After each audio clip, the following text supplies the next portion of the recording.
नमस्कार. हॅलो सह्याद्रीच्या आजच्या भागात मी पूनम चांदोरकर आपलं सगळ्यांचं मनापासून स्वागत करते. मंडळी, शॉपिंग करायला आवडत नाही अशी व्यक्तीच विरळी असेल. असं म्हणतात की हौसेला मोल नाही. मग ती वस्तू असो, एखादा दागिना असो किंवा कपडे असो, हौस जरी मनाची असली ना तरी आपल्याला व्यवहार मात्र त्या दुकानदाराशी किंवा त्या एखाद्या ब्रँड बरोबर करावा लागतो. आणि मग ती वस्तू आपल्याला हवी आहे की नको आहे किंवा ती चांगली आहे की वाईट आहे हा मुद्दा नंतर येतो, पण आधी आपण ती विकत घेतो किंवा खरेदी करून मोकळे होतो. आणि म्हणूनच मग अशा वेळी ग्राहकाला आपले हक्क काय आहेत याची जाणीव असणं खरं तर खूप गरजेचं आहे. आणि म्हणूनच ग्राहकांच्या हक्काचं संरक्षण आणि संवर्धन करण्यासाठी 24 डिसेंबर 1986 मध्ये ग्राहक हक्क कायदा अंमलात आला होता. आणि त्या 24 डिसेंबरला राष्ट्रीय ग्राहक दिनानिमित्ताचं औचित्य साधून आजचा आपला हा विशेष कार्यक्रम आहे. आजचा आपला कार्यक्रम काय आहे ते बघूया. आजचा आपला विषय आहे ग्राहक हक्क आणि जबाबदारी. आजचा आपला विषय आहे ग्राहक हक्क आणि जबाबदारी. आणि या महत्त्वाच्या विषयावर मार्गदर्शन करण्यासाठी, चर्चा करण्यासाठी आपण नेहमी तज्ज्ञ व्यक्तींना आपल्या इथे आमंत्रित करत असतो. आजचे आपले पहिले गेस्ट आहेत श्री विलास पवार. नमस्कार सर. हॅलो सह्याद्री कार्यक्रमात तुमचं मनापासून स्वागत. धन्यवाद. श्री विलास पवार सर हे सहनियंत्रक वैधमापनशास्त्र महाराष्ट्र राज्य व पुणे विभाग येथे कार्यरत आहेत. गेल्या 15 वर्षांहून अधिक त्यांचा ग्राहक न्यायालय व वैधमापन क्षेत्रात अनुभव आहे. तसेच आजचे आपले दुसरे गेस्ट आहेत श्री गजानन पाटील सर. नमस्कार सर. नमस्कार. हॅलो सह्याद्री कार्यक्रमात तुमचंही मनापासून स्वागत. श्री गजानन पाटील हे प्रोजेक्ट ऑफिसर ग्राहक संरक्षण संस्था जागो ग्राहक जागो इथून आहेत. गेली 25 वर्षांहून अधिक ग्राहक शिक्षण क्षेत्रात ते कार्यरत आहेत. तसेच 100हून अधिक शाळांमध्ये प्रकल्प अधिकारी म्हणूनही त्यांनी काम केलेलं आहे. अनेक ठिकाणी ते या विषयांवर व्याख्याने घेतात. आज आपण त्या दोघांकडूनही एक ग्राहक म्हणून आपली जबाबदारी काय आहे आणि आपण आपल्या हक्काचं संरक्षण कसं करू शकतो हे सगळं जाणून घेणार आहोत. आजच्या आपल्या विषयाला सुरुवात करूया. आजचा आपला अतिशय असा महत्त्वाचा विषय आहे ग्राहक हक्क आणि जबाबदारी. आणि आपल्या तज्ज्ञांकडून आपण मार्गदर्शन करून घेऊ. तुमच्या दोघांचंही कार्यक्रमात पुन्हा एकदा स्वागत. खरं तर खूप छान आणि महत्त्वाचा असा आजचा आपला विषय आहे, कारण आजकाल आपण दिवसभरात अनेकदा काही ना काहीतरी गोष्टीची शॉपिंग करत असतो, खरेदी करत असतो, मग ती प्रत्यक्षात असो किंवा ऑनलाईन असो. आणि कळत नकळतपणे अनेकदा आपली फसवणूक होत असते. आणि बऱ्याचदा असं होतं की आपली फसवणूक झाली आहे हेच मुळात आम्हाला कळत नाही. आणि मग त्याची तक्रार कुठे करायची किंवा काय करायचं असे अनेक प्रश्न असतात. आज आपण त्याच विषयावर जाणून घेणार आहोत. पण विलास सर, मला तुम्हाला विचारायचे की मुळात आधी वैधमापनशास्त्र किंवा ह्या विषय आपण बोलतो तर तुमची यंत्रणा कशी कार्य करते याविषयी आम्हाला ऐकायला आवडेल जरा. राज्य शासनाच्या अन्न नागरी पुरवठा व ग्राहक संरक्षण विभाग आहे. या विभागांतर्गत वैधमापनशास्त्र ही यंत्रणा कार्यरत आहे. ह्या यंत्रणेचे जे कार्य आहेत आपण थोडं 2 भागात विभागू त्याला. एक प्रशासनिक आणि अंमलबजावणी स्वरूपाचं. असं प्रशासनिक कार्यामध्ये वेगवेगळ्या प्रकारची परवाना जे असतात ते आमच्या यंत्रणेकडून दिले जातात. जसं वजनमाप या संदर्भातील उत्पादक, दुरुस्त किंवा विक्रेते या संदर्भातील परवाने दिले जातात. त्यांच्यातील काही फेरफार असतील, दुरुस्त्या असतील त्याच्यासाठी परवान्यामध्ये केलं जातं. आणि अंमलबजावणीचं कार्य म्हटलं तर आपण दैनंदिन जे व्यापार उद्यम आहेत आपले त्याच्यामध्ये जे वजनमाप वापरलं जातं त्या वजनमापांची अचूकता म्हणा किंवा त्याच्या जो गैरप्रकार चालतो त्याचं जे नियमन आहे त्या नियमनाचं काम ह्या यंत्रणेद्वारे केलं जातं. ओके. आता त्याची अचूकता कशी वापरायची आणि असे अनेक मुद्दे आपण बघणार आहोत. पण सर, मला तुमच्याकडे यायचं आहे. मला असं विचारायचं की जेव्हा आपण आपल्या ग्राहकांच्या हक्काबाबत बोलतो तर त्या कायद्याची निर्मिती कशी आणि कधी झाली? सर्वात प्रथम आपण काय करूया की ग्राहक म्हणजे कोण हे आपण या ठिकाणी पाहणार आहोत. तर ग्राहक म्हणजे असं आहे की पैसे देऊन एखादी वस्तू किंवा सेवा विकत घेणारा तो ग्राहक असतो. मग हा ग्राहक जो आहे तो अगदी त्याची सुरुवात कधी होते म्हणजे माणूस आपल्या आयुष्यामध्ये खरं ग्राहक म्हणून जीवन जगायला सुरुवात कधी करतो हे जर बघितलं तर ज्यावेळेस एखादं लहान बाळ आईच्या पोटामध्ये असतं त्यावेळेपासून ते मरेपर्यंत माणूस ग्राहक. मग ह्या ज्या मधल्या प्रवासामध्ये आहे हे दुकानदार, व्यापारी, उत्पादक किंवा कंपन्या अशा वेगवेगळ्या पद्धतीचे फसवण्याची त्यांची जी माध्यम आहेत ते कुठंतरी थांबावं त्याच्यासाठी हे ग्राहक संरक्षण कायद्याची निर्मिती झालेली आहे. आता ग्राहक संरक्षण कायद्याच्या निर्मितीची माहिती जी आहे देण्यापूर्वी ग्राहक म्हणून आम्ही सतर्क कसं राहायला पाहिजे मार्केटमध्ये. कारण जसं तुम्ही सांगितलं की प्रत्येक पावलोगणिक आपली फसवणूक होते आणि ही फसवणूक तिला आपण फक्त एका चौकटीमध्ये ठेवू शकत नाही आहे.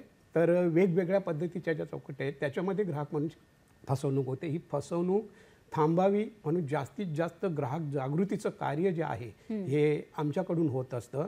आणि मग ग्राहक संरक्षण कायद्याची निर्मिती आपण जर सांगतोय तर आपले माजी पंतप्रधान श्रीयुत राजीव गांधी यांनी ज्यावेळेस ह्या संसदेमध्ये विषय ठेवला की बाबा हे ग्राहक जागृती ही व्हायलाच पाहिजे, ग्राहकाचं संरक्षण व्हायला पाहिजे. मग आपल्याकडे 24 डिसेंबर 1986 रोजी आपल्या विधानसभेमध्ये मांडून तो कायदा संमत झाला. आणि मग ह्या कायद्याच्या आधारे ग्राहकाला बरेचसे हक्क देण्यात आले. त्याच्यामध्ये प्रामुख्याने 6 हक्क जे आहेत तर हे अतिशय महत्त्वाचे हक्क आहेत. त्या हक्काची आपण नंतर आपण त्याच्यावरती चर्चा करतोय. तर तत्पूर्वी ग्राहक जागृती हे महत्त्वाचं कसं हे मी आता तुम्हाला सांगितलं. नक्कीच सर, मला तुम्हाला विचारायचं, जसं मगाशी तुम्ही सांगितलं की अनेकदा व्यापारामध्ये वजन माप वापरली जातात, तर त्यांची अचूकता कशी ठरवायची असते? म्हणजे असे काही त्याचे जसं काही प्रमाण आहे का? होय होय. आम्ही जे वजन वापरतोय किंवा व्यापारात जे वजन वापरले जातात, व्यापारी वापरतात, ते वजन बरोबर आहेत किंवा कसे हे तपासणं फार महत्त्वाचं आहे. जे व्यापारात वापरले जाणारे वजन आहेत त्यांना आपण कमर्शियल वेट्स म्हणतो. आणि ते कमर्शियल वेट्स हे आमचे निरीक्षक जे असतात त्यांच्याकडे जे वजनं असतात ते वर्किंग स्टँडर्ड्स असतात, कार्यकारी मानके. तर कार्यकारी मानकांवरून त्याची तपासणी केली जाते. म्हणजे आमच्या इन्स्पेक्टरकडे कार्यकारी स्टँडर्ड वेट्स असतं, वर्किंग स्टँडर्ड, त्याच्यावरून त्याची अचूकता व्हायला जाते. आता तुम्ही म्हणाल की तुमच्या इन्स्पेक्टरकडे जे कार्यकारी मानक आहे ते बरोबर कशावरून, तर त्याचीसुद्धा तपासणी आमचे सेकंडरी दुय्यम मानक असतात आमचे, त्याच्यावरून आमची त्याची तपासणी केली जाते. व दरवर्षाला तो प्रोग्राम असतो आमचा. ते वर्किंग स्टँडर्ड हे सेकंडरी स्टँडर्डवरनं तपासले जातात. अशा आमच्या पूर्ण महाराष्ट्रात 6 लॅब आहेत. म्हणजे प्रत्येक जॉईंट कंट्रोल लेव्हलला एक लॅब असते. त्या लॅबमध्ये सेकंडरीची लॅब असते ती दुय्यम मानकांची. तिथे इन्स्पेक्टरकडची जे कार्यकारी मानक असतात वर्किंग स्टँडर्ड ते त्याच्यावर त्याची पडताळणी होते. आता तुम्ही म्हणाल ते दुय्यम मानक तुमचे आहेत त्याची तपासणी कशी होते, तर तोही एक बरोबर प्रश्न आहे की ते जे दुय्यम मानक आहेत ते संदर्भ म्हणजे आता रेफरन्स स्टँडर्ड्स आपण ज्याला म्हणतो, ते भारतात त्याच्या 6 लॅब आहेत लॅबोरेटरी. तर त्या 6 लॅबमधून त्याची पडताळणी केली जाते. आता तुम्ही म्हणाल पण ते 6 लॅबचे जे माप आहेत किंवा वजन माप आहेत त्याची अचूकता कशांची, तर तीसुद्धा राष्ट्रीय लेवलला एक प्रोटोकॉल असतो, नॅशनल प्रोटोकॉल आपण म्हणतो त्याला NP. तो नॅशनल प्रोटोकॉल दिल्लीला नॅशनल फिजिकल लॅबोरेटरीमध्ये ठेवलेला असतो. त्याच्यावरून त्या सेकंडरी स्टँडर्डची अचूकता चेक केली जाते. आता तुम्ही आणखी मला प्रश्न विचारणं पण मग ते नॅशनल लेवलचं जे आहे ते कसं बरोबर म्हणायचं अजून. परत इंटरनॅशनल लेवलला इंटरनॅशनल प्रोटोकॉल असतो. पॅरिस हेगमध्ये ते OIMLचं ऑफिस आहे आमचं. तर त्या OIMLच्या ऑफिसमध्ये तो इंटरनॅशनल प्रोटोकॉल ठेवला आहे. त्याच्यावरून त्याची अचूकता तपासली. अशी म्हणजे ती क्रोनॉलॉजिकली ती अचूकता तपासली जाते. शेवटच्या ग्राहकापर्यंत ती अचूकता बरोबर आहे की त्याचा बघण्याचं काम ही यंत्रणा करत असते. नक्कीच. म्हणजे एखाद्या ग्राहकाची फसवणूक होऊ नये म्हणून जरी ही तुमची यंत्रणेची मापं असतील तरी इतक्या पद्धतीने त्याची चाळणी होऊन त्याची वैधता तपासली जाते. अगदी खरं आहे. सर, मला तुम्हाला विचारायचं की जेव्हा आपण म्हणतो की ग्राहकांचे हक्क, तर मुळात ग्राहकांचे हक्क कोणते आहेत? कधी कधी आम्हाला माहीतच नसतं की हे आमचे हक्क आहेत आणि या संदर्भात आम्हाला काही तक्रार करण्याची गरज आहे. तर सर्वात प्रथम आपल्याला ग्राहकाला शासनाकडून खूप असं चांगलं सहकार्य मिळतं आहे. म्हणजे जेणेकरून ग्राहक स्वतः जो आहे एखादी बाजारातली वस्तू ग्राहकापर्यंत पोचवायची असेल तर ती शुद्ध, त्याचबरोबर निर्भेळ आणि गुणवत्ताधारक ती कशी असायला पाहिजे, यासाठी आपण सर्वात महत्त्वाचं बघूया की ग्राहकाच्या याच्यामध्ये हक्क काय दिलेले आहेत. त्याच्यातला पहिला हक्क जो ग्राहकाचा आहे तो आहे सुरक्षिततेचा हक्क. आणि हा सगळ्यात महत्त्वाचा हक्क. सुरक्षितता म्हणजे नेमकं काय, तर जी एखादी वस्तू ग्राहकाने विकत घेतल्यानंतर त्याच्या त्या वापरापर्यंत ती त्याच्या संपूर्ण शारीरिक, मानसिक आणि आर्थिक ह्या बाबतीमध्ये ती कुठं कमी पडत नाही आहे, हा सगळा विचार ह्या ठिकाणी केला जातो. आता ह्याचं उदाहरण द्यायचं झालं तर मी नेहमी सांगत असतो, आता सुरक्षितता थोडक्यात म्हणजे अन्नामध्ये आपण सांगू शकतो की जसं बाबा एखाद्या घरी एखाद्या मुलाचा वाढदिवस आहे आणि त्या वाढदिवसानिमित्त त्यांनी समजा तो एखादा केक आणला, मग तो केक सगळ्यांनी खाल्ल्यानंतर म्हणजे विषवादेसारखा प्रकार असं आपण जेव्हा म्हणतो, तो खरोखरच त्या सुरक्षित वस्तू होती की नाही हे ग्राहकाला सुद्धा माहीत नसतं. आणि ग्राहक काय करतो की एखादं कुठलंही दुकान म्हणा किंवा हे पूर्ण विश्वासाने ती खरेदी करतोय, पण त्याच्या विश्वासाला जेव्हा ह्या तडा जातात तेव्हा कुठंतरी ग्राहकाचा हक्क ह्या ठिकाणी दाबला जातो असं वाटतं. आणि दुसरं आपल्याला हक्क दिलेला आहे तो म्हणजे निवडीचा हक्क. आता निवडीच्या हक्कामध्ये आपण काय सांगू शकतो की समजा मी सोप्यात भाषेत सांगतो की समजा तुम्ही एखाद्या दुकानामध्ये गेलात आणि त्या दुकानात एखादा तुम्हाला ड्रेस घ्यायचा असेल, तर समजा तो ड्रेस तुम्ही बघताय, तुम्हाला ड्रेस आवडत नाही आहे म्हणून तुम्ही काय करता, दुसरा ड्रेस बघताय, बरोबर आहे. त्यावेळी दुकानदार तुम्हाला सांगू शकत नाही की नाही ह्या ड्रेस आहे, हात लावला आता हाच घ्या तुम्ही, बरोबर आहे. त्याच्यानंतर त्या दुकानातलं तुम्हाला एक सुद्धा ड्रेस आवडला नाही आहे, तुम्ही दुसऱ्या दुकानात जाताय. दुकानदार असं पण बोलू शकत नाही आहे की तुम्ही आता दुसऱ्या दुकानात माझ्या दुकानात. म्हणजे इथे हा जो निवडीचा हक्क, राईट ऑफ चॉईस आपण ज्याला म्हणतो, तर हा निवडीचा हक्क ग्राहकाला जो सगळ्यात महत्त्वाचा दिलेला आहे. आणि त्यातल्या त्यात आता ही निवड तो नेमकी कुठल्या पद्धतीने करू शकतो, तर हे फक्त निवडीचा हक्क आपण ज्याला म्हणतो, तर ही निवड तो त्याला बाजारामध्ये सध्या स्पर्धेचं युग आहे आणि या स्पर्धेच्या युगामध्ये खूप अशा प्रकारचे वेगवेगळे ब्रँड्स आपल्याला मिळतात. बरोबर. मग ते ब्रँड्स निवडण्याचा त्याला हा हक्क म्हणजे त्याला आपण निवडीचा हक्क, राईट ऑफ चॉईस म्हणतो. नक्कीच नक्कीच. सर मला तिसरा तुम्हाला एक हक्क आहे ना, माहितीचा, एखादी गोष्ट माहीत करून घेण्याचा. बरोबर. म्हणजे एखादी वस्तू तुम्ही घेताय त्याची किंमत कितीची, क्वालिटी किती, कशी, याबाबत माहिती करून घेण्याचा अधिकार आपल्याला प्रत्येकाला आहे. नक्कीच. त्याच अनुषंगाने मला तुम्हाला विचारायचं की जेव्हा आपण रेशनिंग दुकानात किंवा कुठेही खरेदी करतो तेव्हा त्या मालाची खरेदी करताना खरं तर काय काळजी घेतली पाहिजे, काय सांगाल सर? मॅडम असं ह्या खरेदी करताना आपण वेगवेगळ्या विभागात आपण त्याचा विचार करू शकतो. जसं आता रेशनिंग दुकानात आपण गेलात, तर रेशनिंग दुकानात खरेदी करताना आता तुम्ही पेट्रोल खरेदी करतायत, पेट्रोल घेतायत, पेट्रोल घेताना त्याच्याकडे माप असतं, तर त्या मापाचं तुम्ही तळ बघितलं पाहिजे, ते ठोकलेलं आहे का, खाली पट्ट्या असतात, तळ ठोकलेलं आहे का. आणि पेट्रोल राकेल घेताना ते शेवटचं त्याच्या नेकपर्यंत, मानेपर्यंत ते तिथं एक होल असतं, त्या होलपर्यंत ते आलं पाहिजे आणि त्यात फेस नसला पाहिजे, ही खात्री केली पाहिजे. आता तुम्ही पेट्रोल भरताना म्हटलं तर पेट्रोल विषयात आपण बोलायचं म्हटलं तर पेट्रोल पंपावर जातो आपण, त्यावेळेस त्याचा जो इंडिकेटर आहे दर्शक, तर तो 0 असला पाहिजे, याची खात्री केली पाहिजे. आणि आपल्याला काही जे शंका असेल की हे जे पेट्रोल देत आहेत ते बरोबर आहे की त्याची क्वांटिटी बरोबर आहे किंवा कमी आहे, त्यासाठी आपण त्याच्याकडे सुद्धा 5 लिटरचं माप असतं, प्रमाणित माप असतं. बरोबर. आपल्याला काही शंका असेल की हे पेट्रोल पंपवाले देणारे बरोबर देत आहेत की नाही पेट्रोल, त्यासाठी आपण ते 5 लिटरच्या मापाने आपण ते पेट्रोल मोजू शकतो. त्याला सांगितलं 5 लिटर मला भरून दे, बघायचं ते 5 लिटर जे माप भरलं पाहिजे आणि ते इंडिकेटर सुद्धा 5 लिटर दाखवलं पाहिजे. नक्कीच. असं.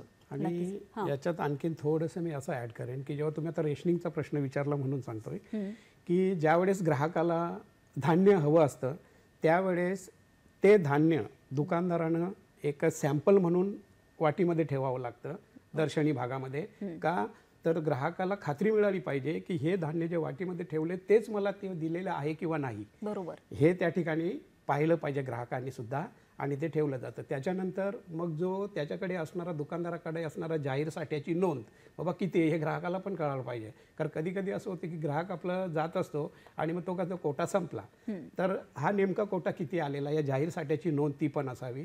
त्याच्यानंतर तक्रारीसाठी तिथे येणारा जो इन्स्पेक्टर आहे, रेशनिंग इन्स्पेक्टर, मग त्याचा तिथे क्रमांकसुद्धा असावा की जेणेकरून ते ग्राहकाला माहिती पडेल की बाबा ह्या दुकानदाराने खरोखरच जे मला सॅम्पल दाखवलेलं होतं वाटीमध्ये ते आणि आता दिलेलं धान्य हे बरोबर आहे की तिथेच तपासता येतं. नक्कीच. म्हणजे अशा अनेक छोट्याशा गोष्टी आहेत की ज्या बघणं खूप गरजेचं असतं. ही आपली चर्चा अशीच पुढे चालू ठेवायची. एक फोन घेऊया. शिवानंद वसेदार आपल्याशी बोलतात निपाणीवरून. नमस्कार, बोला. हा, नमस्कार मॅडम. नमस्कार साहेब. नमस्कार. मला पवार साहेबांना असं विचारायचं आहे, आपण ग्राहक जे असतो, आपण एखादा वस्तू वगैरे विकत घेतला असतोय आणि ती वस्तू घेतल्यानंतर बिल गेलं असतात, पण काही कारणावर बिल गेल्यामुळे आपल्याला ती वस्तू खराब लागला, मग तर ते आम्ही विचारू शकतो त्यांना, पण त्याने म्हणतात की बिल आणा म्हणून सांगतात. मग तशा वेळी आपण हक्काने त्यांना काय विचारू शकतोय, काय बोलू शकतोय, काय त्यासाठी आपल्याला म्हणजे त्या कंपनी मार्फत म्हणा किंवा ते दुकानदार किंवा आपल्याला कशा प्रकारे त्याची डिलिव्हरी करता येईल, तुम्ही त्याबद्दल काय सांगाल असं पवार साहेबांना मला विचारायचं असेल. नक्कीच. धन्यवाद शिवानंदजी. आपल्या प्रश्नाचं आपल्याला उत्तर घ्यायचं आहे आणि अनेक गोष्टी आपल्याला जाणून घ्यायच्यात, पण आता वेळ झाली एका छोट्याशा विश्रांतीची. बघत राहा हॅलो सह्याद्री.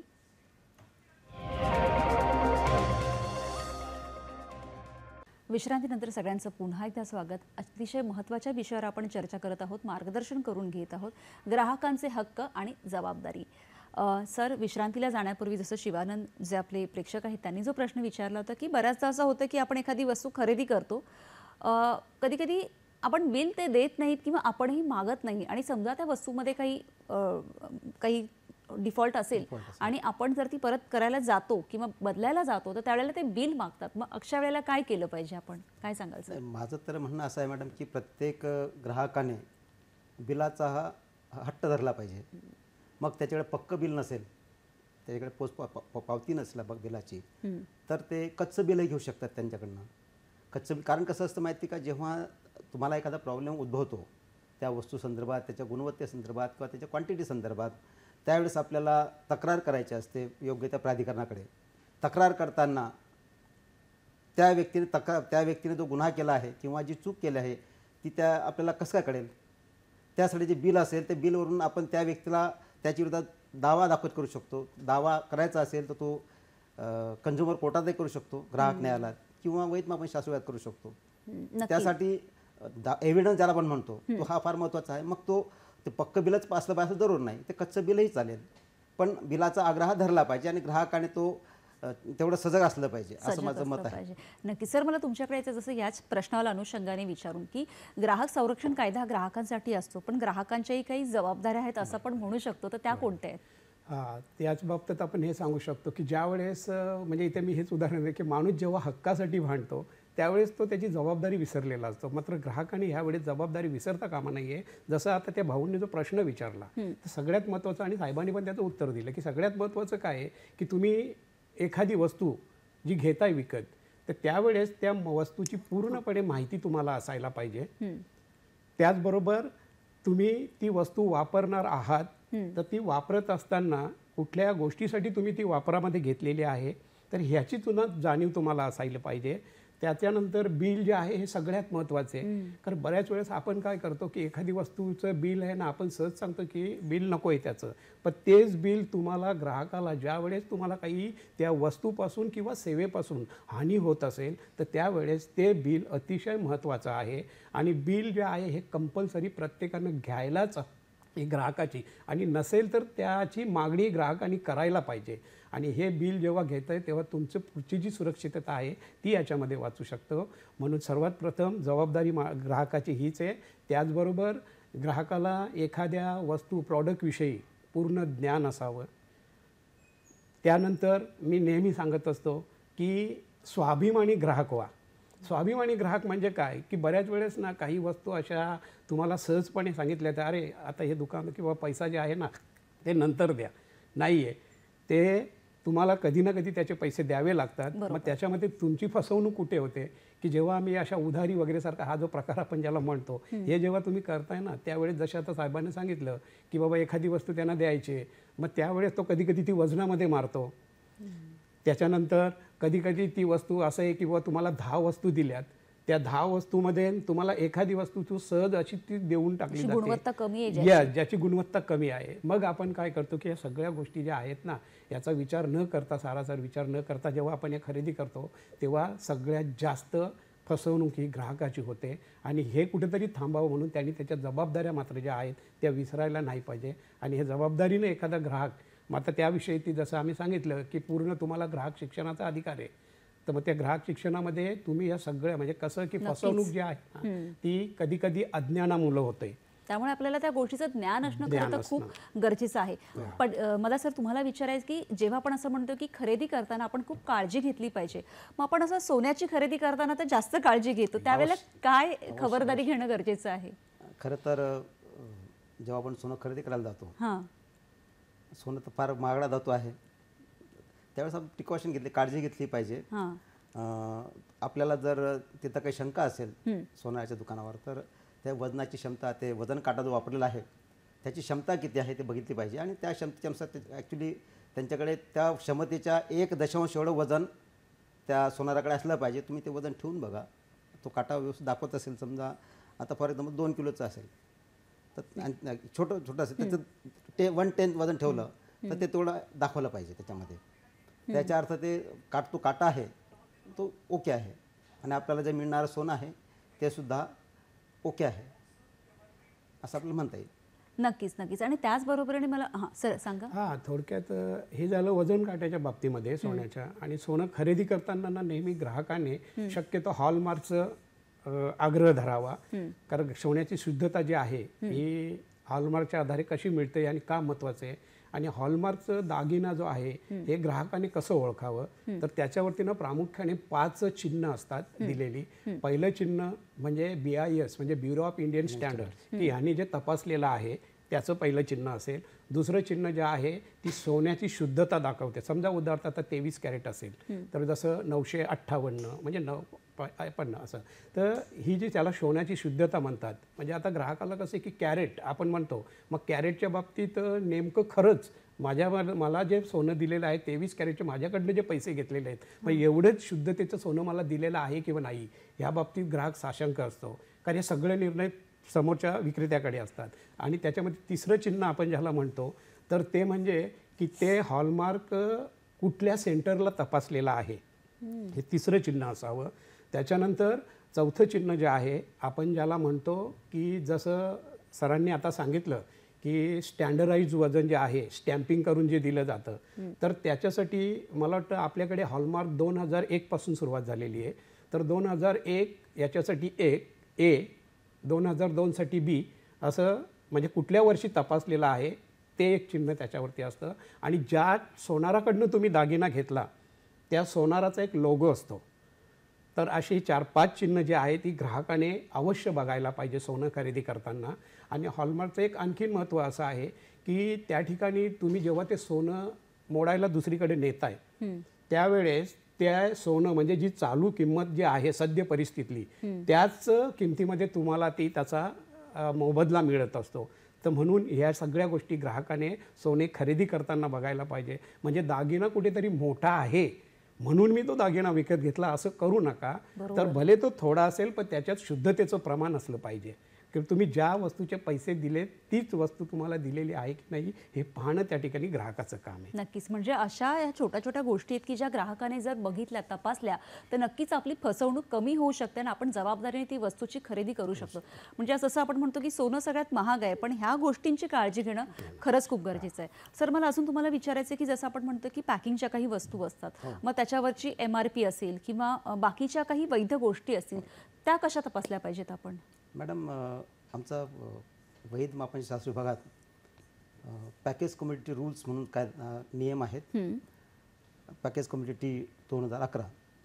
तर त्याच्यामध्ये रूल 6 मध्ये किंवा नियम 6 मध्ये काही गोष्टी डिक्लेअर केलेल्या आहेत, नमूद केलेल्या आहेत की कुठलंही आवेष्टन असेल कुठलंही पॅकिंग असेल तर त्या पॅकिंग काय काय असलं पाहिजे. आता साहजिक आहे तुम्ही आता कुठली वस्तू घेत आहात तर वस्तू तुम्ही काय बघणार, त्याचं मॅन्युफॅक्चरर कोण आहे, ते कधी मॅन्युफॅक्चर झालं, त्याची किती नग आहेत किंवा किती त्याचं वजन आहे, तशा त्याच्यात डिक्लेरेशन्स असतात. त्याच्यात सगळ्यात पहिल्यांदा म्हणजे त्या पॅकरचं किंवा मॅन्युफॅक्चरर असेल त्याचं नाव असलं पाहिजे किंवा ती वस्तू इम्पोर्ट केली असेल तर त्या इम्पोर्टचं नाव असलं पाहिजे, कुठल्या देशातून तो इम्पोर्ट झाला आहे त्या देशाचं नाव असलं पाहिजे, त्याच्यात ती कुठली वस्तू आहे त्याचं काही जेनेरिक नेम असेल, प्रचलित नाव असतं ते प्रचलित नाव असलं पाहिजे, तिची क्वांटिटी किती किंवा त्याचं वजन किती आहे त्याच्या डिक्लेरेशनमध्ये केलं पाहिजे. समजा 1 ग्रॅम किंवा 1 kg ते डिक्लेअर केलं पाहिजे. त्याची डेट ऑफ मॅन्युफॅक्चरिंग किंवा पॅकिंग असतं ते पॅकिंग ती कधी केलेली आहे त्याचं असतं, म्हणजे डेट ऑफ मॅन्युफॅक्चरिंग पॅकिंग.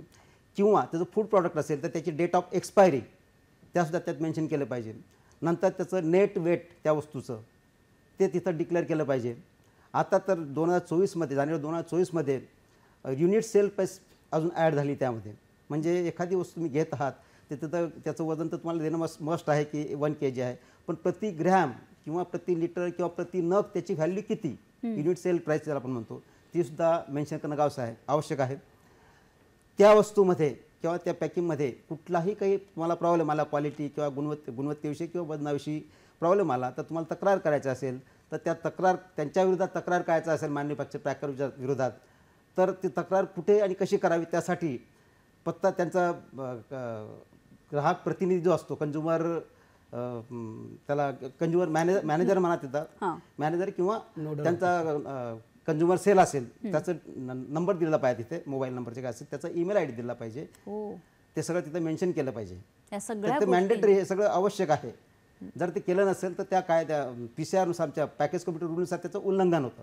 म्हणजे सगळ्या गोष्टींची तपासणी करणं खरं तर खूप गरजेचं आहे. अगदी खरं आहे. सर, पुढच्या प्रश्नाकडे यायचं पण सर मला तुम्हाला विचारायचं की आपण बऱ्याचदा हे दिवसभरात जसं आपण मगाशी तुम्ही सांगितलं की जन्मल्यापासून अगदी शेवटपर्यंत आपण खरेदी करत असतो. सगळ्यात महत्त्वाची खरेदी करत असतात त्या आपल्या गृहिणी. छोट्या छोट्या गोष्टी असतात पण ज्या घरात लागणाऱ्या असतात, आपल्या फॅमिलीसाठी लागणाऱ्या असतात. तर एखादी छोटी टिप्स काय द्याल आपल्या गृहिणीला? ह्याच्यामध्ये छोटी टिप द्यायची असेल की गृहिणी आता सध्या आपल्या घराचं सगळं पूर्णपणे मार्केटिंग जे आहे त्या गृहिणी बघत असतात आणि बाजाराशी जास्तीत जास्त संबंध त्यांचा येत असतो आणि त्यामुळे त्या स्वतः एकदम चोखंदळ ग्राहक असायला पाहिजे. कारण प्रत्येक ठिकाणी त्या खरेदी करताना बऱ्याचशा गोष्टी अशा बघत असतात किंवा एखादी मला स्वस्तामध्ये वस्तू मिळते म्हणून मी घेते, तर कृपया असं करू नका. ती स्वस्तामध्ये मिळणारी वस्तू मात्र स्वस्तात असल्यापेक्षा तिचं क्वालिटी म्हणजे आपण ज्याला दर्जा आहे ते चांगला दर्जा कसा आहे ते आपण पाहायचं आहे. आणि दुसरं भाग असं झालं की जसं स्वयंपाकघरामध्ये तर आपण हे नेहमी बघतोय की गृहिणी ज्या ज्या वस्तू वापरत असतात म्हणजे अगदी भाजीपाल्यापासून त्या सगळ्या खरेदी करायला त्याच जात असतात. जसं सरांनी सांगितलं की बुवा हे त्यांची जी वजनं आहेत तर बऱ्याच वेळेस वजनाचा त्यांच्या म्हणजे याच्यात सांगायचं झालं तर एक नियमावली की बुवा तराजू एखाद्या तुम्ही दुकानामध्ये गेलात तर तराजू हा एखाद्या विशिष्ट ठिकाणी बांधलेला असावा, टांगलेला पाहिजे आणि त्याच्यावरती पंखा सुद्धा चालू नसावा. एक थोडक्यात ती टीप द्यायची म्हटलं ते विशेष करून जे सोनाची दुकान आहेत तिथे ते पंखा चालू नसावा.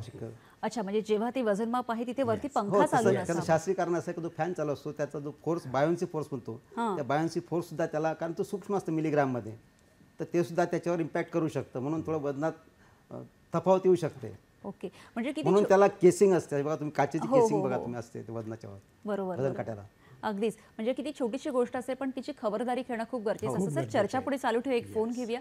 मंगल आपटे आपल्याशी बोलतात पुण्यावरून. नमस्कार, बोला, प्रश्न विचारा. नमस्कार, मी पुण्याला मंगल आपटे बोलते. नमस्कार ताई, बोला. मला असा प्रश्न विचारायचा की आपण ऑनलाईन काय काय लोक मागवतात, मोबाईल म्हणा किंवा अजून कुठली एखादी वस्तू, मग त्यात तुम्ही मार्गदर्शन कसं करा? कारण त्याला असं फसवणूक होऊ शकते किंवा एखादं तुम्ही टेबल बुक केलाय आणि मग तुम्हाला बक्षीस मिळालंय, मग ते बक्षीस मिळाल्यानंतर तुम्ही घेऊन जाऊ शकता, मग ते त्याला ते तुम्हाला ऑनलाईन आम्ही पाठवू का, असंही होऊ शकतं. तर ते त्याबद्दल तुम्ही काय मार्गदर्शन करा? नक्कीच नक्की, धन्यवाद मंगलाताई, धन्यवाद. सर, खरं त्या प्रश्नाकडे मला यायचंच आहे कारण खूप मोठा प्रश्न आहे आणि आपण सतत दिवसेंदिवस आता ऑनलाईन शॉपिंग हा एक ट्रेंड झालेला आहे. म्हणजे आपण भाज्यासुद्धा ऑनलाईन मागवतो इतकं झालेलं आहे. मग त्यावेळेला सर काय सांगाल की फसवणूक कशी आपण ओळखू शकतो, थांबवू शकतो किंवा कुठे कशा पद्धतीने त्याला आळा घालू शकतो, काय सांगाल सर? असं मॅडम, कुठलीही वस्तू ऑनलाईन खरेदी करताना ग्राहकाने पहिल्यांदा ती खात्री केली पाहिजे की त्याचं कुठं रिटेल त्याचं ॲड्रेस प्रॉपर आहे का. बऱ्याच वेळा काय असतं माहिती आहे का, लोक कुठंतरी एक टेबल खुर्ची ठेवतात आणि काहीतरी ऑनलाईन विक्री करतात. ते ग्राहकाने पहिले हे खात्री केली पाहिजे की त्याचं ऑफिस आहे का आणि त्याने जे जो प्रॉडक्ट देतो आहे त्याचे पूर्ण सगळे डिक्लेरेशन्स त्याने दिले पाहिजेत, ती खात्री केली पाहिजे. जर ते नसेल तर प्रॉब्लेम होऊ शकतो, त्याचा फसवणूक होऊ शकते. नक्कीच. मग अशा वेळेस समजा तक्रार करायची असेल, आता त्या माणसाने ते शॉप चालू केलं की ऑनलाईन काय विक्री चालू केली, त्याने 2 महिन्यात ते बंद केलं, तुम्ही तक्रार कुठे कशी करणार? तर खरंच ग्राहकाने सुद्धा जागरूक असलं पाहिजे, ते सगळं बघितलं पाहिजे की त्याचा रजिस्टर ॲड्रेस आहे का, त्याचे सगळे फोन नंबर्स आहेत का, ते फोन नंबर चालू आहेत का, त्याचा ईमेल ID आहे का, त्याने दिलेल्या वस्तू त्याचे पूर्ण डिक्लेरेशन त्याने दिलेले आहेत का, ते प्रॉब्लेम आला काही त्याच्यात तर तक्रार कुठे आणि कशी करायची त्याबाबत सगळं दिलेलं आहे का, ही सगळी ग्राहकांनी खात्री केली पाहिजे आणि त्यानंतरच ती वस्तू घेतली पाहिजे. नक्कीच. स्वस्त मिळतं म्हणून घेऊ नये. नक्कीच नक्कीच. सर, तुम्हाला काय सांगायचं, काय सांगाल? ऑनलाईनच्या बाबतीमध्ये आता कसं झाले की सध्या बाजारामध्ये वेगवेगळ्या चांगल्या स्टँडर्ड कंपन्या म्हणजे ब्रँडचे वस्तू आलेल्या आहेत. मग त्या वस्तू जेव्हा ग्राहकाला घरच्या घरी हव्या असतात त्यावेळेस व्यक्ती काय करतो, एक तर त्याचा वेळ वाचवतोय, प्लस त्याला असं वाटतंय ग्राहकाला की मी माझे पैसे वाचवतोय. पण वेळ आणि पैसे वाचवण्याच्या नादामध्ये जे समोरचं जसं सरांनी सांगितलं की ही कंपनी खरोखरच ब्रँडेडमध्ये मोडतंय का, त्या कंपनीविषयी पूर्ण ज्ञान असायला पाहिजे. नाहीतर बऱ्याच वेळेस आता आम्ही बघतो उदाहरणं की आताच एका महिलेच्या बाबतीमध्ये एक अशी तक्रार होती की बुवा तिनं काहीतरी तिला शर्ट पीस दाखवण्यात आले, आपले शर्ट रेडीमेड शर्ट. तिला असं वाटलं, गृहिणी होती की बाबा चला मी माझ्या नवऱ्यासाठी ही गिफ्ट करतो. तिनं काय केले, ते शर्ट मागवल्यानंतर तिला ज्या पद्धतीचे शर्ट दाखवलेले होते कलर्स किंवा हे ते, आता त्याच्यामध्ये पूर्ण माहिती नव्हतीच ॲक्च्युली, पण तिला काय वाटलं हे शर्ट योग्य आहेत. पण जेव्हा ते शर्ट ऑनलाईन घरी आले आणि तिला असं वाटलं की बाबा मी नवऱ्यासाठी हे मी गिफ्ट म्हणून देतोय, पण जेव्हा ते ओपन केले तेव्हा ते शर्टाचं प्रत्येकाचं मोजमाप जे आहे ना हे कमी जास्त कमी अशा पद्धतीनं होतं. मग नंतर तिला ती आता कुठलीच चॉईस राहिली नाही, कारण आपण म्हणतो की निवडीचा हक्क ग्राहकाला, मग तिथे तिला चॉईसच राहिली नाही, तिला ते नावेला जातं घ्यावं लागेल. म्हणून ग्राहकाने या अशा ऑनलाईन खरेदी करताना ह्या खूप जबाबदारीने ते वस्तू सतर्क राहायला पाहिजे. सतर्क राहायला पाहिजे. कारण मी नेहमीच म्हणत असतो, ते वाक्य सांगायला हरकत नाही आहे की आपल्याकडे ग्राहक आहे ना हा 2 प्रकारचा असतो. एक असतो शिकलेला आणि दुसरा असतो अशिक्षित. आता ज्या वेळेस अशिक्षित ग्राहक बिचारा फसतो ना त्यावेळेस तो सगळ्यांना सांगत असतो, तो त्याची कबुली देत असतो, बरोबर आहे. पण हे आपण शिकलेलं त्याला काय म्हणतो, अरे नाही तरी तू अडाणीच आहे. पण जेव्हा शिकलेला ग्राहक फसतो ना तो कुणाला सांगत नाही आहे, कारण त्याला वाटतं आता मी शिकलेलं म्हणजे आता मी कुठं सांगावं. म्हणजे इथेच आपलं ग्राहकाचं नुकसान होतं आहे. म्हणजे माझा सांगण्याचा उद्देश हाच आहे की अरे तुम्ही शिकलेलं आहे ते सगळ्या वस्तू विकत घेताना पूर्णपणे सतर्क राहा. जशा ज्या आम्ही आता काही गोष्टी तुम्हाला सांगितल्या की कुठल्या कुठल्या तुम्ही बघायला पाहिजे गोष्टी, ह्या सगळ्या बघा आणि मग तुम्ही मार्केटमधून तशी ऑर्डर करा. नाहीतर ह्या ऑनलाईन पद्धतीमध्ये हल्ली तक्रारी थोड्या वाढलेल्या आहेत खरं ऑनलाईनमध्ये. का तर त्याला कारण हेच आहेत की त्या ग्राहकाला त्या वस्तूविषयी माहितीच अपूर्ण नसते, ज्ञान, अपूर्ण हा, ज्ञान आणि असतं. ज्ञानामुळे तो जास्तीत जास्त फसतो. अगदी खरं आहे. खरं म्हणजे मॅडम हे सगळ्यांना मॅन्डेटरी आवश्यक आहे की त्यांनी आपलं पत्ता पूर्ण नाव रजिस्टर सगळं केलं पाहिजे त्या वेबसाईटवर. विलास सर, मला तुम्हाला अजून एक प्रश्न विचारायचा. जसं आपण मगाशी सोन्याबद्दल बोललो, तर तशी दुसरी गोष्ट असते की आपण मिठाई प्रत्येकालाच आवडत असते, ती खरेदी करताना सुद्धा काय काळजी घ्यावी? कारण मगाशी तुम्ही खूप छान मुद्दा सांगितला आणि बऱ्याचदा तो मुद्दा एक ग्राहक म्हणून आमच्या लक्षात येत नाही. आणि काय सांगाल त्याविषयी सर तुम्ही? मॅडम जेव्हा आपण एखाद्या मिठाईवाल्याकडे जातो, हां, कुठली मिठाई घेतो, ते देताना तो काय करतो, तो पॅकेटसह पूर्ण बॉक्स ठेवतो आणि बॉक्ससह ते पेढे, समजा फॉर पेढे घेतो तुम्ही, पेढ्याची बॉक्स आणि तो पूर्ण बॉक्सचं वजन करतो. तर आपण वस्तू घेतोय, आपण बॉक्स नाही घेत, आपण वस्तूचं आपल्याला वजन पाहिजे. म्हणून कधीही घेताना त्या वस्तूचं वजन त्यात असलं पाहिजे, त्या बॉक्सचं वजन असलं पाहिजे त्यामध्ये. खरं आहे. म्हणजे त्या बॉक्सचं वजन सोडून जी आपली बॉक्सचं वजन सोडून ते असलं पाहिजे. म्हणजे ग्राहकांनी थोडीशी जागरूकता जागरूकता असलं पाहिजे. त्याने पहिले कन्फर्म केलं पाहिजे की बाबा हे तुम्हाला देतो आहे, त्यात बॉक्सचं वजन किती याच्यामध्ये आणि वस्तूचं वजन किती. समजा पेढे आहेत, ते पेढ्याचं वजन तेवढं असलं पाहिजे, बॉक्स नाही. नक्कीच नक्कीच बॉक्स वजन त्यात इन्क्लूड नाही, इन्क्लूड नसायला पाहिजे. गजानन सर, मला तुम्हाला विचाराय की जसं मगाशी तुम्ही सांगितले की गृहिणी छोट्या मोठ्या गोष्टी खरेदी करत असते, पण बऱ्याच असं होतं की तिने तिची भेसळ बऱ्याच एखादी वस्तू घरी आणली तर घरच्या घरी आपण असं ओळखू शकतो का की ह्या गोष्टीमध्ये भेसळ आहे, असं काही आपण प्रयोग करू शकतो का? आता भेसळीसारखा विषय जो आहे तो खूप जरा गहन विषय आहे आणि त्याच्यासाठी मला वाटतं सध्या तरी अन्न औषध प्रशासन जे आहे शासनाचं ते योग्य काम करतंय ह्यावरती. म्हणजे प्रत्येक वेळेस व्यापाऱ्यांना सूचना देणं, त्याच्यानंतर वस्तूचं प्रोडक्शन बनवताना आपण कसं वस्तू तयार केली पाहिजे, त्याच्यानंतर तिथे जो कामगार वर्ग आहे ह्या कामगार वर्गाने सुद्धा कुठली काळजी घेतली पाहिजे, ह्या सगळ्या गोष्टी शासन करत असतंय. आणि त्यातमध्ये आपण महत्त्वाचा भाग बघतो की ज्या गृहिणी ज्या आहेत जेव्हा एखादी वस्तू त्या विकत आणतात, वस्तू विकत आणल्यानंतर मग त्यांना प्रश्न पडतोय की बाबा ही वस्तू जी मी वापरतोय तर ही वस्तू योग्य आहे किंवा नाही. आता त्याचं एक मी छोटंसंच उदाहरण देतो की जसं आपल्या घरी सगळ्यात जास्त वापरलं जातं तो म्हणजे चहा. बरोबर.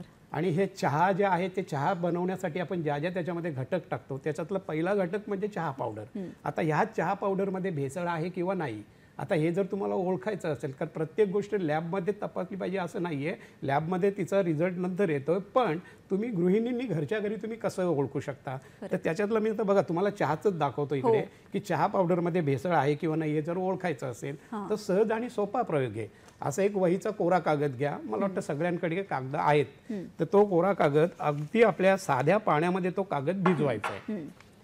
कागद भिजवल्यानंतर बघा इकडे आता 2 प्रकारची चहा पावडर आहे. मग आता याच्यातली चांगली कुठली आणि भेसळयुक्त कुठली हे जर तुम्हाला ओळखायचं असेल, मी सांगितलं जास्त खर्च नाही आहे, तर बघा वहीचा कागद थोडीशी चहा ओल्या कागदावरती तुम्ही ही टाकलीत, बरोबर. टाकल्यानंतर बघा आता 2 प्रकारची चहा पावडर आहे. मग आता याच्यातली चांगली कुठली आणि भेसळयुक्त कुठली हे जर तुम्हाला ओळखायचं, मला वाटतं दिसतंय सगळ्यांना, मला वाटतं आपण हे सगळ्यांनी बघावं की हे 2 प्रकारचे चहा. मग आता साधारणपणे चहा पावडर चांगली कुठली हे जर तुम्हाला ओळखायचं असेल तर तुम्ही साधारणपणे कुठली याच्यातलं जाणू शकता की चांगली चहा पावडर कुठली असू शकते? Right side, right side. आणि ही कलर आहे, कलर आहे. आता हे तुम्ही चहा पावडर भेसळ का म्हटलं तर याला रंग आला, बरोबर आहे. आता चहाला ऍक्च्युली रंग येतो परंतु उकळल्यानंतर पण इथं काय केलं की ताबडतोब रंग सोडलेला आहे, म्हणजेच ही चहा पावडर भेसळ आहे. भेसळ आहे. आता तर अशा ह्या ज्या टिप्स आहेत, कारण चहा पावडरमध्ये रंग टाकायला अलाउड नाही आहे, पण आता ते इन्स्टंट आपण ज्याला म्हणतो ना, तर गृहिणीला चहाला कलर कधी येतो, उकळल्यानंतर. पण हे असं एक छोटीशी अशी टीप आहे, हे तुम्ही घरी करू शकता. म्हणजे यासाठी तुम्हाला खर्च पण नाही आहे, जास्त कष्ट पण पडत नाही आहे, तुम्ही सहज आणि सोप्या पद्धतीने ओळखू शकता चहा नक्कीच पावडर. नक्कीच. म्हणजे हे तुम्ही एक छोटंसं उदाहरण सांगितलं की कुठे लॅबमध्ये जाण्याची गरज नाही, की घरच्या घरी साधी एखादी गृहिणी चहा पावडर कशी ते शकतो. ओळखू Yes, शकतो. yes, yes. तरी चर्चा पुढे चालू ठेव, एक फोन घेऊया. नमस्कार, बोला. नमस्कार, रमेशजी आपल्याशी बोलतात, पालघरवरून, बोला. हो, नमस्कार मॅडम. हॅलो मॅडम, मी रमेश उगले पालघरहून बोलतोय. हां, बोला सर. हा मॅडम, माझे 2 छोटे छोटे प्रश्न आहेत. पहिला प्रश्न आहे की दुधाच्या पिशव्यांविषयी. दुधाच्या पिशव्यांविषयी, ते दुधाच्या पिशव्यांवर मॅडम तारखा छापलेल्या असतात, त्या कधी दिसत पण नाही, किंवा कधी त्या छोट्या चुकाही असतात, आणि ते दूध गुणवत्तावर्धक आहे, शुद्ध आहे का त्याच्यात भेसळ आहे, हे आम्ही कसं ओळखायचं? बरं, दुसरा प्रश्न मॅडम असा आहे की मेडिकल स्टोअरवर एखादा पेशंट, एखादी व्यक्ती गोळ्या घ्यायला जाते आणि एखाद्या आजारावर गोळी मागते, तो मेडिकलवाला गोळी देऊन टाकतो. तर हे योग्य आहे का? त्यानं देणं योग्य आहे का, किंवा आपणही घेणं योग्य आहे का? याबाबत मला थोडं मार्गदर्शन करा मॅडम. धन्यवाद. नक्की, धन्यवाद रमेशजी, धन्यवाद. विलास सर, मला तुम्हाला विचारायचं आहे की आता जसं त्यांनी विचारलं की दुधाची भेसळ आणि हा सर्रास म्हणजे आपण रोजच्या व्यवहारात वापरला जाणारा पदार्थ आहे, तर ती कशी एक तर ओळखता येईल किंवा कशी त्याला आळा घालता येईल? बरं, आता तुम्ही जसं वैद्यमापन तुमच्या विभागाविषयी सांगितलं, त्यावर खरंच कधी कधी तारखा दिसत नाहीत. वैद्यमापन शास्त्र विभागात अंतर्गत क्वालिटी हा विषय येत नसतो. आमची मुख्यतः त्याची क्वांटिटी आणि डिक्लेरेशन या संदर्भात वैद्यमापन शास्त्र विभाग काम करते. त्याच्यावर काही डिक्लेरेशन दिसत नसतील किंवा त्याची MRP दिसत नसेल, अजून अन्य काही दिसत नसेल, तर आपल्याकडे तक्रार करू शकतात. बरं. ग्राहक नाही, आपल्या वैद्यमापन शास्त्र विभागाकडे स्थानिक आमचे निरीक्षक असतात, निरीक्षक कार्यालयात करू शकतात, जिल्ह्याचे उपनियंत्रक असतात त्यांच्याकडे करू शकतात, किंवा रिजनचे जॉईंट कंट्रोल असतात तिथे करू शकतात, किंवा महाराष्ट्र राज्याचं ऑफिस मुख्यालय आमचं CSTला आहे, तिथेही तक्रार करू शकतात. पण त्याचबरोबरीने मला विचारायचं, जसं आता सांगितलं तुम्ही की त्याच्यावरती तारीख आणि हे असणं गरजेचं आहे. होय. बऱ्याचदा असं होतं की असं बघितलं जातं बऱ्याच ठिकाणी की कूलिंग चार्जेस ही त्या जी काही MRP असेल, जसं तुम्ही सांगितलं MRP तुमच्या अंतर्गत येते, पण त्याच्यावर 1 किंवा 2 रुपये एक्स्ट्रा चार्ज केला जातो, तर हे कितपत योग्य आहे? ते साफ चुकीचं आहे. मुळात किंमत MRP असेल, MRP इन्क्लुडिंग ऑल टॅक्सेस, सर्व करासहित ती किंमत असते. त्यामुळे जो दुकानदार आहे, तो जो विकतोय दुधाची पिशवी, त्याला एक्स्ट्रा रुपये किंवा एक्स्ट्रा पैसे घेण्याचे अधिकार नाहीत, किंवा कोणत्याही ग्राहकाने घेताना जी MRP असेल त्याच MRP ते दुधाची पिशवी घेतली पाहिजे. नक्कीच. हो. नक्कीच. गजानन सर, मला तुम्हाला विचारायचं, जसं त्यांनी दुसरा प्रश्न विचारला तोही अतिशय महत्त्वाचा होता की मेडिकलमध्ये आपण जातो, रेग्युलर मेडिकलवाले आपले असतात, ही बऱ्याचदा एखादी छोटी मोठी एखादी गोळी आपण घेतो, पण बऱ्याचदा असं होतं की एखाद्या आजाराबद्दलचं प्रिस्क्रिप्शन नसतानाही बरेच जण टॅबलेट्स मागतात, ते देतात किंवा आपण घेतो. तर ही देवाणघेवाण कितपत चांगली आहे? बरोबर आहे, योग्य प्रश्न आहे. पण मला तेच वाटतंय की ज्यावेळेस आम्ही औषधं विकत घेतोय, तर औषधं म्हटली तर आमच्या आरोग्याशी संबंध आहे, आणि ज्यावेळेस आम्ही आरोग्याशी संबंध येतो त्यावेळेस ग्राहकाने निश्चितच या ठिकाणी जागृत असायला पाहिजे. कारण साधारणपणे ग्राहकाला एक सवय लागलेली असते की, आणि मी तर पहिलंच डिक्लेअर करतो की डॉक्टरच्या प्रिस्क्रिप्शन शिवाय कुठलीही औषधं विकत घेऊ नका. कारण बऱ्याच वेळेस काय होतं की औषधं हे ग्राहकाच्या मध्ये डोक्यामध्ये एक बसलेलं असतं की कुठेतरी माझं डोकं दुखतंय म्हणून आपण मेडिकलमध्ये जातोय. आता मेडिकलमध्ये गेलं तर तो मेडिकलवाला सुद्धा आहे, तुम्हाला ज्या गोळ्या देतोय, बरोबर आहे, पण त्या ठिकाणी खरं म्हणजे मेडिकल स्टोअरमध्ये आपण डॉक्टरच्या चिठ्ठीशिवाय त्या मेडिकलवाल्यांनी पण देऊ नये असं मला वाटतं, आणि ग्राहकाने पण घेऊ नये. आणि दुसरं असं आहे की या औषधांच्या बाबतीमध्ये ना आपलं एक अज्ञानता अशी असते की कुणा तरी एखाद्या समोरच्या व्यक्तीनं एक गोळी घेतली आणि तिचं ते दुखणं बरं झालं म्हणून काय करतो आपण, फुकटचा सल्ला द्यायला सगळे मोकळे असतो, लगेच तो दुसऱ्या व्यक्तीला सांगत असतो, अरे मागे ही गोळी घेतली, तू पण ही घे. पण ज्या गोळीनं ह्याला बरं वाटलेलं आहे तीच गोळी त्याला बरं वाटेल असं सांगता येत नाही आहे. कारण आपल्याकडे एक म्हण आहे, जेवढ्या प्रकृती तेवढ्या विकृती. म्हणजे सगळ्यांची शरीरं सारखं नाही आहेत. म्हणून शक्यतो औषधं विकत घेताना आपण ही खबरदारी घेतली पाहिजे की डॉक्टरच्या सल्ल्याशिवाय कुठलंही औषध घेऊ नका. आणि जरी तुम्हाला ते मेडिकलवाल्यांनी सुचवलं असेल तरीही घेऊ नका. कारण का तर ह्या गोष्टी आपल्या आरोग्याशी जेव्हा निगडीत असतात तेव्हा ह्या सगळं आपण सांभाळायला पाहिजे. आणि त्यातल्या त्यात मी तर असंच सांगतोय की ग्राहक बऱ्याच वेळेस आपण एकमेकाला म्हणजे एखाद्या टी व्हीवरती एखाद्या दुखण्याची जाहिरात बघितली म्हणून आम्ही ती घेतली, बरोबर आहे, तर कृपया असं करू नका. का? कारण तुमच्या डॉक्टरांनी जेव्हा तुमचं निदान केलेलं असतं ते तुमची संपूर्ण बॉडी तपासून ते निदान केलेलं असतं आणि मग त्याच्यावरती तुम्हाला ते औषधोपचार केलं जातं आहे. कारण बघा असं आपण एकमेकाला सांगत राहिलो असतो ही गोळी घे ती गोळी घे, तर डॉक्टर एवढे का शिकले असते? नक्कीच. म्हणजे हा एक भाग आहे याच्यामध्ये. नक्कीच, अगदी खरं आहे. खरं तर तुमच्या दोघांचाही या क्षेत्रातला खूप प्रगाढ असा अनुभव आहे. तर तुम्हाला आत्तापर्यंत आलेले अनुभवही आम्हाला ऐकायला आवडेल. पण विलास सर, मला तुम्हाला विचारायचे की अगदीच घरामध्ये जो आपण गॅस वापरतो, सिलेंडर वापरतो, तो घेताना सुद्धा गृहिणीने काय तपासलं पाहिजे, काय काळजी घेतली पाहिजे, आणि काही उदाहरणही तुमच्याकडून ऐकायला आम्हाला आवडतील. मुळात मॅडम आपण जे कुठली वस्तू घेतो त्याचं आपण निव्वळ वजन घेतो, नेट क्वांटिटी. त्यामुळे आपल्याकडे जो गॅस येतो त्या गॅसचं सिलेंडरचं देखील वजन असतं आणि त्याच्यात तो गॅस असतो. तर आपल्याला 14.2 kg आपण तिथं लिहिलं असतं ते सिलेंडर गॅसचं वजन असतं ते, आणि बाकीचं वजन ते सिलेंडरचं असं. घेताना त्या जो ग्राहक जो सिलेंडर वितरित करतो आहे त्या माणसाकडे वजनाचा काटा असला पाहिजे आणि त्याच्याकडे तुम्ही वजन करून घेऊ शकतात की ह्या पूर्ण सिलेंडरचं वजन किती आणि गॅसचं वजन किती टोटल, ते कन्फर्म केलं पाहिजे की सिलेंडरचं वजन एवढं आणि गॅसचं वजन एवढं, आणि मग तो गॅस घ्यायचा.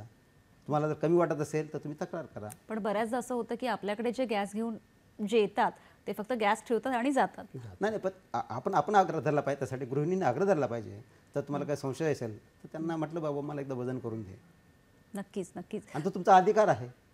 तेच होतं की सर, आपले अधिकार आणि हक्क हे आपल्याला बऱ्याचदा कळत नाहीत आणि मग ते वापरले जात नाहीत. म्हणजे सरकारकडून किंवा यंत्रणेकडून असे बरेच चांगले हक्क आणि कायदे तयार झालेले असतात, फक्त ते आपल्यापर्यंत येणं आणि आपल्याला ते कळणं हे खूप गरजेचं आहे. गजानन सर, मला तुम्हाला विचारायचं की जसं आपण म्हणतो की ग्राहक शिक्षण हे खूप महत्त्वाचं आहे, तर शाळा कॉलेजमध्ये तुम्ही हे कसं पोहोचवता? येस, सगळ्यात महत्त्वाचा म्हणजे आपण म्हणतो ग्राहक, तर खरोखरच जेव्हा शाळेय जीवनामध्ये असताना आपण म्हणजे आईने जेव्हा आपल्याला पैसे दिले ते पैसे घेऊन मग आपण त्यावेळेस म्हणजे किंवा आतासुद्धा ज्या काही बाहेरच्या वस्तू आपण खातोय, मी तर सगळ्यात महत्त्वाचं पहिलं हेच सांगतो सगळ्या पालकांना की कृपया ज्यावेळेस तुमचा मुलगा शाळेमध्ये जातो त्यावेळेस तुम्ही त्याच्या हातामध्ये पैसे देऊ नका. तर तुमच्या घरातलं जे काही अन्न तुम्ही बनवलेलं असेल ते तुम्ही देत चालला, घरचा डब्बा. हे एक माझं महत्त्वाचं सांगणं आहे सगळ्यांना. आणि दुसरा भाग असा आहे की शालेय जीवनामध्ये असताना आता नुकतंच एक कंझ्युमर क्लब म्हणून ही जी संज्ञा जी होती, खूप चांगला प्रकल्प आहे शासनाचा. तर त्या कंझ्युमर क्लबमध्ये काय आहे की इयत्ता 9वी आणि 10वीला मला वाटतं अर्थशास्त्राच्या पुस्तकामध्ये हे प्रकरण आहे, ग्राहक संरक्षण कायदा. मग आता ते कसं असतं की काहीकांच्या डोक्यात असं बसलेलं की बघ ग्राहक संरक्षण कायदा फक्त 5 मार्कासाठी आहे, पण तसं नाही आहे. ग्राहक संरक्षण कायदा मी सांगितलं की जन्माच्या अगोदरपासून ते मरेपर्यंत आहे. मग ह्या जो कायदा आहे या मुलांपर्यंत राबवायचा असेल इयत्ता 9वी आणि 10वी मी जसं सांगितलं तसंच मागच्या वेळेस आम्ही काय केलं की इयत्ता 8वी आणि 9वीची मुलं घेतली, 25 मुलं आणि 25 मुलं म्हणजे अशी 50 मुलांचा एक प्रत्येक शाळेमध्ये कंझ्युमर क्लब तयार केला. आणि मग त्या मुलांना ग्राहक म्हणून काय, मग जसं ग्राहक संरक्षण कायदा, हक्क, जबाबदाऱ्या, त्याच्यानंतर तुमची जी वजनमापात होणारी फसवणूक, भेसळ किंवा जाहिरातीमधून हे सगळे त्यांना प्रत्येक ह्याला आम्ही शिकवत राहिलो. आणि मग शिकवल्यानंतर जी मुलं निवडक मुलं जी होती ती मुलं काय करतात की जेव्हा ऑफ पिरियड असतो त्या ऑफ पिरियडच्या वेळेस ती लोकं जाऊन त्या इतर मुलांना शिकवतात. म्हणजे हे खूप चांगलं जागृतीचं काम मुलांकडनं झालं. त्याचबरोबर त्यांच्यामध्ये आम्ही स्पर्धा घेतल्या, निबंध स्पर्धा असेल, चित्रकला स्पर्धा असेल, तर ह्या वेगवेगळ्या म्हणजे डेबिट्स म्हणजे आपण वादविवाद स्पर्धा आपण ज्याला म्हणतो ते आम्ही घेतल्या. आणि मग त्याच्यामध्ये आम्ही त्यांना प्रोत्साहन म्हणून काही बक्षिसं दिली. पण ती स्पर्धा एवढ्या उत्कृष्टपणे मुलांना आम्हाला फक्त मेसेज एवढंच द्यायचं होते की ग्राहक म्हणून तुझी फसवणूक कशी होते आणि त्याच्यासाठी तू कसं सावध राहायला पाहिजे. त्या मुलांनी एवढी चांगल्या संकल्पना उतरल्या चित्रामध्ये. खूप चांगल्या संकल्पना उतरल्या आणि निबंध पण चांगले लिहिले, चित्र पण चांगले काढण्यात आले. कारण कमी वयापासून त्यांना एक ग्राहक म्हणून आपली जबाबदारी त्यांना कळत जाते आणि पुढे काही वस्तू किंवा कुठली काही खरेदी करताना ते तेवढीच काळजी घेतली जाते त्यांची. विलास सर, मला तुम्हाला विचारायचं आहे की जसं आपण म्हणतो की 24 डिसेंबरला राष्ट्रीय ग्राहक दिन आहे, त्या दिनाचं औचित्य साधून आजचा आपला कार्यक्रम आपण करत आहोत, पण तरीही ग्राहकांची फसवणूक होऊ नये म्हणून अनेक प्रकारे जनजागृती केली जाते. तर कशा पद्धतीने ते आपण करू शकतो किंवा काय करणं अजून अपेक्षित आहे, काय सांगाल? मॅडम, दरवर्षी ग्राहक यंत्रणा जी आहे आमची वैधमापनशास्त्र यंत्रणा 24 डिसेंबर आणि 15 मार्चचा जागतिक ग्राहक दिवस असतो. 24 डिसेंबर हा राष्ट्रीय ग्राहक दिवस असतो. बरोबर. ह्या ग्राहक दिनानिमित्त प्रबोधनाचं कार्य केलं जातं. आता आपण म्हणाल प्रबोधनाचं कार्य म्हणजे काय, कारण बऱ्याच ठिकाणी बघा व्यापार किंवा कुठे बऱ्याच ठिकाणी ग्राहकाला कोण देव म्हणतं, कोण ग्राहकाला राजा म्हणतं. आता मला सांगा, जेव्हा हा राजा आहे मग या राजाला प्रबोधनाची गरज काय? प्रश्न असा आहे, त्या राजाला त्याचे कर्तव्य आणि जबाबदाऱ्या माहीत नाही, ते हक्क माहीत नाही आणि ते माहिती व्हावं त्यासाठी प्रबोधनाचं कार्य केलं जातं. मग ते प्रबोधनाचं कार्य ह्या ग्राहक दिनाच्या निमित्ताने यंत्रणेमार्फत केलं जातं.